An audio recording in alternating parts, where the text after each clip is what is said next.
My journey in this world began as a whisper. A life so fragile, it seemed destined to fade before it could truly begin. I was born on the 27th of May, 1964. Not in the sterile safety of a hospital, but in the humble surroundings of my village, Maslana, in the beautiful hills of Himachal Pradesh. I arrived early, far too small and weak to face the world. My mother, with no access to modern medical care, held my tiny form, her heart filled with a mother's primal fear and unwavering hope. In that moment of uncertainty, a village priest offered a simple, faith-filled instruction. Wrap the child in cotton wool and keep him warm for 6 months. It was a prescription of pure trust and love. My mother followed his words with a devotee's precision. She swaddled me in soft cotton, a delicate cocoon against the world's harshness, and kept me close to her warmth, day and night. The fragile spark of life did not extinguish. Instead, it grew into a steady flame. To this day, my mother looks at me with a special smile and calls me Nehru, a loving nickname that signifies a second birth. She believes I was reborn through her care and God's immense grace. This beginning felt like a sign that my life was preserved for a reason. I was not saved by advanced technology or medical marvels, but by a mother's relentless love and a simple act of faith in a higher power. It taught me my existence is a gift, not an entitlement. I am merely an instrument in a larger unseen plan. I felt a divine presence walking beside me, guiding and protecting me. Growing up in that small village, life was not easy. We faced hard times and resources were scarce, but the spirit of the community was strong. The air was pure. The mountains stood as silent witnesses. I learned not just from books, but from the very earth beneath my feet. My formal education began in the serene environment of Dharamsala. I attended school from 1969 to 1979, surrounded by the majestic Dauladhar range. I found a deep love for books and a curiosity for learning. School was my sanctuary, worlds opening page by page. I absorbed every lesson with diligence. My teachers nurtured my ambition and urged me to look beyond my hometown. They planted the seed of a bigger dream. After matriculation with good marks, they advised me to continue my studies in Delhi. The capital, they believed, would let me truly excel. With my family's support, I took the leap.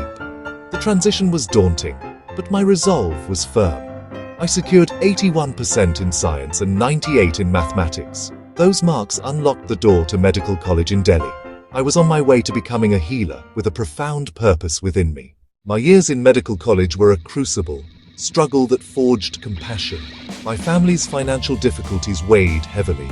The city's relentless pace felt overwhelming. Some days I attended lectures on an empty stomach. To make ends meet, I worked part-time at milk booths before classes. Exhaustion set in. The dream felt distant. In my lowest moments, on the verge of giving up, classmates noticed and extended friendship, meals, and hope.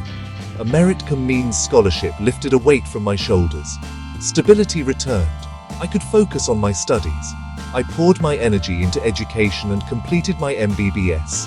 In 1987, I did house jobs in medicine and forensic medicine. In 1988, my first posting took me back to Himachal. I served at a modest dispensary in Durana. Equipment was scarce. The nearest X-ray was 20 kilometers away, one bus a day. I walked to remote hamlets, teaching hygiene, yoga, and good habits, work that felt deeply meaningful. Section 4, a partnership of purpose, marriage, and early career. The need to learn more became a powerful motivator. I felt the limits of a general degree and sought to specialize. I left a secure post and returned to Delhi, a leap of faith. I enrolled in DTCD to deepen my understanding of respiratory disease. I then pursued DGO at MAMC to better care for mothers and newborns. In this period, I met Dr. Parvinder Kaur through a friend.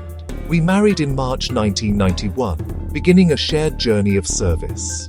Parvinder, brilliant and compassionate, earned top honors in Orissa. Her strength, intelligence, and unwavering support became my pillar. She built her practice, ran camps, and embodied selfless service. We briefly worked at NTPC, but pollution led us to move on. In May 1992, I joined the Delhi Cantonment Board. I embarked on public service. My wife grew her practice.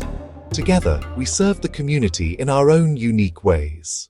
Section 5. A Life of Service, Decades in the Delhi Cantonment Board. I began as a medical officer, but reached beyond clinical duties.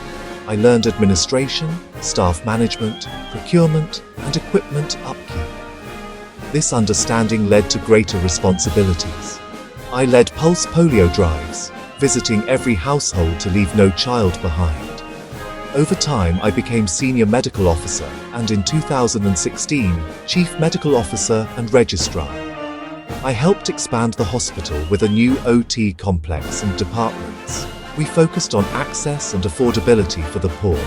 We took care to the doorsteps via mobile dispensaries. We maintained 24/7 ambulance services and a hearse van. I oversaw school health across 8 schools. We integrated Ayurveda and yoga for holistic care. When COVID-19 struck, we set up isolation wards and fever clinics swiftly. We led testing drives and distributed free masks with community support. A journey of learning, challenge, and deep gratification. I pursued MBA HR, MHA, and multiple diplomas and certificates to serve better. Though rooted in Delhi's bustle, my heart belongs to our farming lands in Himachal and Punjab. We kept our joint family ethos, close-knit, hardworking, supporting one another. Our children, Arshpreet and Ashvir, excel in studies and arts, both black belts in Taekwondo. My day begins with a jog and hymns, discipline for body, clarity for mind. My faith is universal, finding peace in Gurbani, temples, and Buddhist chants. I write poetry and share a monthly spirituality page to offer hope. I speak for equality, run community groups, and advocate for just laws. We dream of retiring to our roots, closer to nature, away from the noise. I hope to serve the poor, keep writing, and teach love and service. I am eternally grateful for this life, a precious gift with a purpose. May we live with love, serve one another, and find lasting peace.